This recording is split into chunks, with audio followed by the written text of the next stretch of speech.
Okay, let's unpack this. We all have that curiosity, don't we, about the unknown, what's maybe just out of sight, or what the official story might be missing. So today we're doing a deep dive into some really fascinating sources. They all focus on these unexplained phenomena, weird stuff in the sky, strange things on the moon, even these kind of digital mysteries involving, well, pretty big name. We've got eyewitness videos, some detailed looks at satellite photos, even these cyber puzzles. Our goal here isn't really to prove anything, yes or no.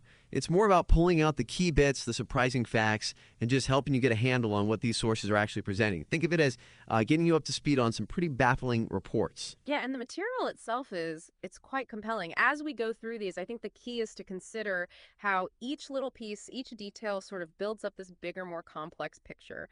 It's really a journey into things we just don't have easy answers for, and it encourages you, the listener, to really look closely at the specifics, not just take it all at face value. What's fascinating here is the sheer range of it all. Absolutely. And, for all the talk about deep space, sometimes the weirdest stuff seems to happen right here, close to home.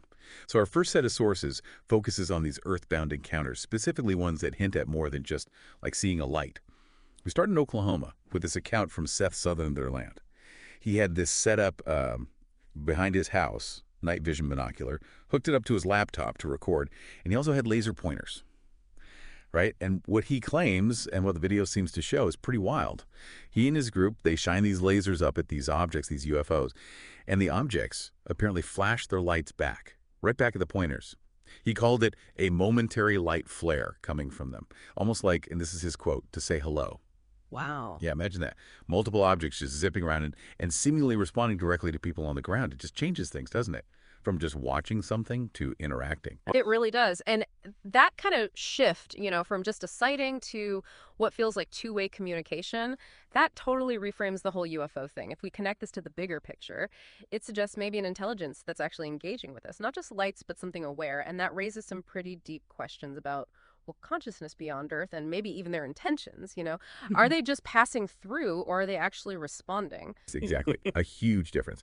And if Oklahoma hints at awareness, this next one from Florida, well, it adds another layer entirely. It's one thing for lights to flash back, but what Michael Burrows saw down in Pompano Beach, it brings up questions about like actual physical objects just appearing. So Michael, he's a local chef, just walking his dog, maybe 9:30 at night, sees these lights over the ocean. He starts recording. It's dark, but you can see him pointing east over the water at what he called a formation of lights. Okay, but here's where it gets really unsettling.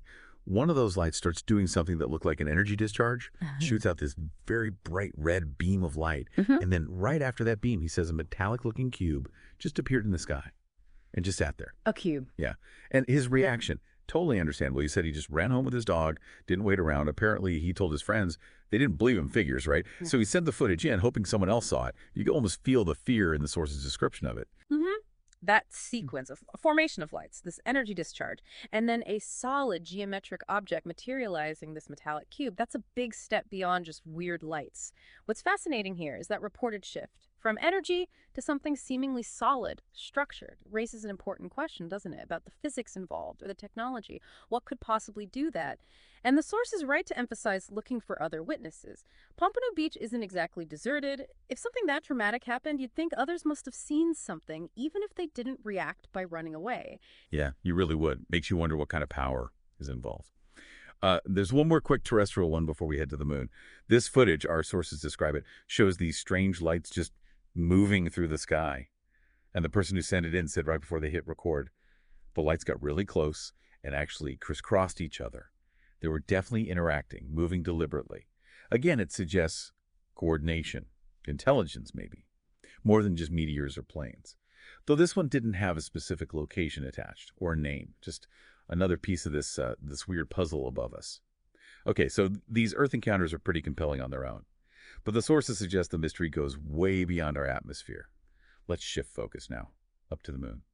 And here's where it gets really interesting, potentially. We've got this finding from someone who is basically deep diving into Google Earth and Google Moon, those 360 panoramic images, Right. where you can explore the Apollo landing sites. Right, I've seen those. Well, this viewer found something really odd at one of the Apollo 16 sites. They describe it as a very strange object with a red tip to it sticking up from the other side of this hill near where the astronauts were. It looked like a long black sort of stick or pole with a bright red tip. And the source specifically mentioned they tried to match it to known Apollo equipment, experiments left behind. Couldn't find anything that looked like this. It just seems out of place on the moon. And finding that at an Apollo site is key. What's fascinating here is that contrast. You have the documented human footprint right there, and then this unexplained thing. It forces you to ask, well, what else might have been there that wasn't part of the mission? The source even encourages you, the listener, to go check Google Moon yourself. That kind of open invitation to verify is pretty compelling. Definitely. And there's more from the moon. We got an image sent in by Mr. Tom Bingham from the UK. This one's from Apollo 11, taken while they were orbiting. And it shows, quote, a very strange object sitting in the edge of a crater. The description is quite specific. A triangular object. And it looks like it's raised up off the ground. You can apparently even see the shadow of the inside, described as like almost piping formation. They stress it seems like a 3D structure because the shadow gives it that depth, not just a weird rock or marking. Makes you wonder what it could possibly be. And if we connect this to the bigger picture, these kinds of structures feed into that idea that there's just so much to the moon we don't know and that we haven't seen. Now, people often bring up pareidolia, right? Seeing faces in clouds, that kind of thing. Yeah. The brain seeing patterns. Yeah, exactly. But the source pushes back on that. It mentions claims about NASA image techs admitting some objects on the moon they were forced to edit out. The argument presented is, okay, maybe they airbrushed the really clear stuff, but left in lower res anomalies because they were harder to definitively identify. That challenges the idea that every official lunar photo is just raw natural geology. That's a really important point, this idea of selective editing. And it ties into another lunar object we talked about before, this massive object. We have a due take on it now. A viewer sent in the same image but inverted, flipped around. And it totally changes how you see it. What looked ambiguous before now looks, well, a lot like a large tower or building of some sort. Yeah. And the source says the shadow of this object matches much better when it's flipped. It looks like it's sitting up high, casting this long shadow inside the crater. They even compare it to things seen in documentaries about possible moon structures, like radio tower type installations, or satellite dish-looking objects, or even large pipes or cylinders.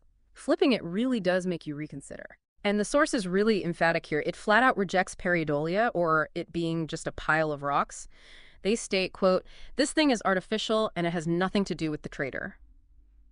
And that claim about NASA being forced to edit out defined objects but leaving the fuzzy ones, well, it's a heavy accusation. This raises an important question. What might the official records actually be hiding, intentionally or not, by leaving in these less clear but still anomalous things? Our picture of the moon might be seriously incomplete. It's quite a thought. Okay, shifting gears completely now. Yeah. From the moon back to Earth, but into the digital realm. And this involves a very well-known, very controversial figure, Edward Snowden. You remember, the former NSA contractor, leaked all those documents about NSA surveillance, now living in Russia. Right. So our sources focus on some very cryptic tweets he apparently posted. Just a mix of random numbers and random letters, and then poof, they were deleted really quickly. Naturally, this set off a ton of speculation online. Was it a code? Was he kidnapped? Murdered? Was it some kind of dead man switch activating? Well, the initial panic seemed to die down a bit when someone claiming to be a friend said, essentially, no, he's alive, everything's fine. Okay. Then other people online kept digging. They took that jumble, which tech-savvy folks recognized as hex code, used in computing, and they decoded it. And what's fascinating here is what they reportedly found. That hex code allegedly traced to a Bitcoin transaction, a very specific amount, $0.00000911. 911, like Yeah. the emergency number. Exactly, the U.S. emergency number. So that interpretation popped up immediately. Maybe it was a cyber distress signal, or maybe even that dead man switch triggered automatically. It raises an important question. Do you trust the friend's simple "he's fine" message, or this really weird specific digital clue, the 911 amount, the quick deletion? Was it just a test or something more? The deletion makes it even stranger. It really does.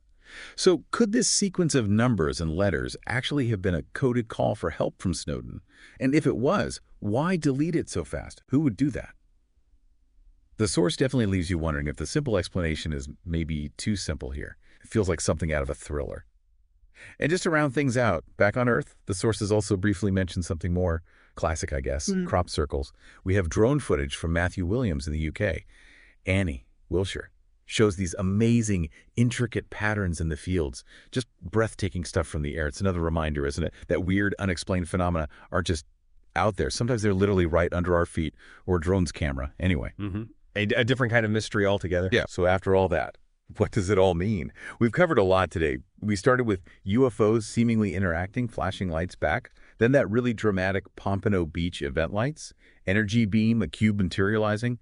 We went to the moon, looked at these strange potential structures near Apollo sites, re-examined that massive object as maybe a tower, and then dove into the digital world with Snowden's cryptic, possibly emergency tweet. Yeah, and if we connect this to the bigger picture, what ties all these disparate things together? They all challenge our basic assumptions, right? About reality, about technology, maybe about information being deliberately withheld. The sources encourage sharing these accounts, and you can see why.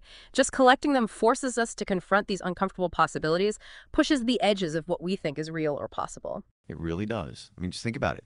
What if even a fraction of these accounts are pointing towards something real? Unknown intelligence, maybe hidden tech, maybe information deliberately kept from us.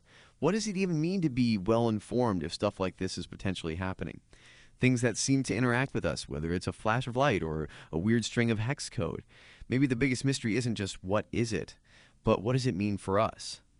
Perhaps keep exploring, Look into those locations, those digital trails we mentioned. The world, digital and physical, might just be a lot stranger and more interactive than we think. Thanks for joining us on this deep dive today.